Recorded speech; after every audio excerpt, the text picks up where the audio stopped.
मोदी सरकार 2.0 के 9 साल का कार्यकाल पूरा होने पर भाजपा देश भर में महाजनसंपर्क अभियान शुरू करने जा रही है। 30 मई से 30 जून तक चलाए जाने वाले महाजनसंपर्क अभियान में जनता से जनसंपर्क के लिए भाजपा ने यूपी की 80 लोकसभा सीटों को 21 क्लस्टर में बांटा है। सभी क्लस्टर्स की जिम्मेदारी केंद्रीय मंत्रियों से लेकर स्थानीय पदाधिकारियों की टीम को दी गई है। इस महाजनसंपर्क अभियान में कहीं कोई चूक न रह जाए, इसके लिए जिला कार्य समिति, मंडलीय कार्य समिति और क्षेत्रीय कार्य समिति की बैठकें हो चुकी हैं। अभियान के माध्यम से शहरों के साथ ही गाँव, कस्बों, टोलों, मजरों तक पहुँचने के निर्देश है। उत्तर प्रदेश में 7 केंद्रीय मंत्रियों को लगाया गया है, जिसमें अश्विनी वैष्णव, नरेंद्र सिंह तोमर, मीनाक्षी लेखी, आर.के. सिंह, रमेश पोखरियाल निशंक, केंद्रीय राज्य मंत्री एस.पी. सिंह बघेल और अन्नपूर्णा देवी शामिल हैं। साथ ही पूर्व मुख्यमंत्री त्रिवेंद्र सिंह रावत और रघुवर दास को भी एक क्लस्टर की जिम्मेदारी दी गई है। 6 कार्यक्रम होने हैं और विधानसभा स्तर पे 4 कार्यक्रम होने हैं। ये हमारा जो है कि 30 मई से लेकर और 20 जून तक ये कार्यक्रम चलेगा। वैसे तो ये अभियान पूरे देश में चलना है, लेकिन भाजपा का फोकस 80 सीटों वाले राज्य पर सबसे ज्यादा है। यूपी में भाजपा ने 2024 के लिए 80 सीटों का टारगेट सेट किया है। भाजपा अपने लक्ष्य को हासिल करने के लिए इसी महीने महासंपर्क अभियान भी चलाने जा रही है, जिस पर अखिलेश के तंज भरे ट्वीट ने सियासत को टेम्परेचर बढ़ा दिया।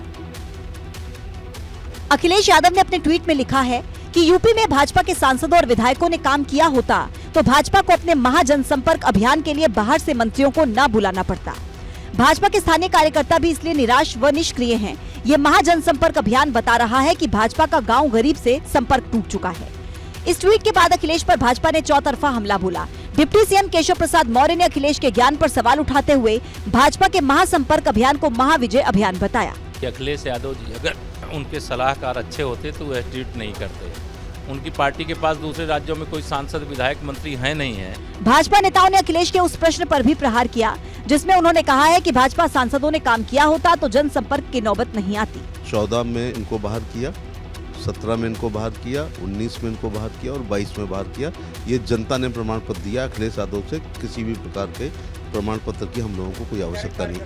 आपको बता दें कि 4 दिनों के बाद यानी कि 30 मई से भाजपा अगले 1 महीने के लिए महासंपर्क अभियान चलाने जा रही है।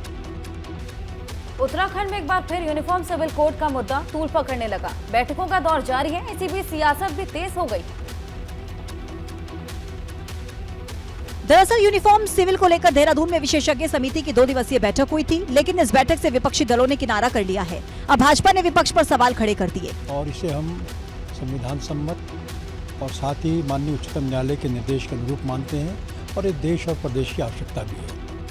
देहरादून में यह बैठक कानून पर सुझावों के लिए बुलाई गई थी। इस बैठक में यूसीसी कमेटी का पूरा पैनल मौजूद रहा। लंबी चर्चा के बाद अब जल्द सरकार को ड्राफ्ट रिपोर्ट सौंपने की तैयारी है। यूसीसी को बहुत सारे लोगों ने तो उन्होंने सपोर्ट दिया है हमको, बहुत सारे। कई लोगों के कोई एप्रीहेंशंस है। यूनिफॉर्म सिविल कोड कानून को लेकर सिर्फ सियासतदान ही नहीं बल्कि हरिद्वार में विश्व हिंदू परिषद ने भी मंथन किया है। इस बीच सीएम धामी ने भी श्री कृष्ण आश्रम जाकर संतों से चर्चा की। समान नागरिक संहिता 30 जून तक उसकी रिपोर्ट आ जाएगी और भारत का हम पहला ऐसा राज्य है जहां पर समान नागरिक संहिता का ड्राफ्ट लगभग तैयार।